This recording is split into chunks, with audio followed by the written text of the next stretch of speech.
પ્રજાના પરસેવાના ટેક્સના પૈસા લૂંટી રહ્યા છે। ચારે બાજુ ભ્રષ્ટાચાર થઈ રહ્યો છે, લોકો હેરાન પરેશાન છે। તમામ વર્ગ વિસ્તારના લોકો આ સરકારને બદલવા માટે તૈયાર છે અને સરકાર ખાડે ગઈ છે એવું એકી અવાજે કહી રહ્યા છે। ત્યારે આજે સમગ્ર સૌરાષ્ટ્રના તમામ જિલ્લાઓમાં જે અમારા પ્રદેશના નિરીક્ષકો તાલુકા વાઇઝ ગયા, જે સંભવિત ઉમેદવારો છે એમને સાંભળ્યા છે, અમારા કાર્યકરો સાથે સંવાદ કર્યો છે, સંકલન કર્યું છે। અમારા જિલ્લા કોંગ્રેસ સમિતિઓ દ્વારા જે ચૂંટણી સમિતિઓ બનાવી એના દ્વારા પણ ઉમેદવારોની પસંદગીની પ્રક્રિયા કરવામાં આવી છે અને એને આખરી સ્વરૂપ 4 તારીખથી શરૂઆત કરીને અમે પ્રદેશ લેવલે આપવાના છે।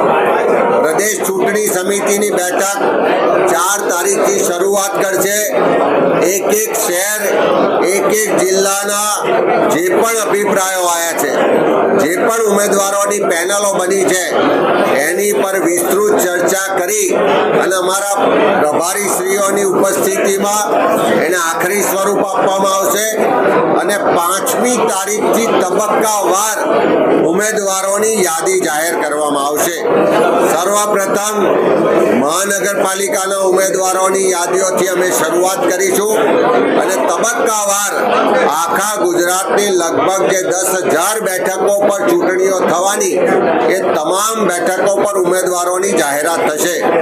કોંગ્રેસ પાર્ટીએ નક્કી કર્યું છે કે ઉમેદવારની પસંદગીની પ્રક્રિયામાં જિલ્લા ચૂંટણી સમિતિને પ્રાધાન્ય આપવામાં આવશે। શહેર જિલ્લાની જે ચૂંટણી સમિતિ છે એના દ્વારા જે ઉમેદવારો પસંદ કરવામાં આવ્યા છે એને સંમતિની મોહર પ્રદેશ સમિતિ દ્વારા મારવામાં આવશે। ખાસ કરીને 50% કરતા વધારે બેઠકો પર યુવાનોને તક આપવામાં આવશે। સમાજમાં જે લોકો માટે બોલે છે, લોકોના પ્રશ્નો માટે લડે છે, જે સમાજના પ્રબુદ્ધ નાગરિકો છે, ત્યાં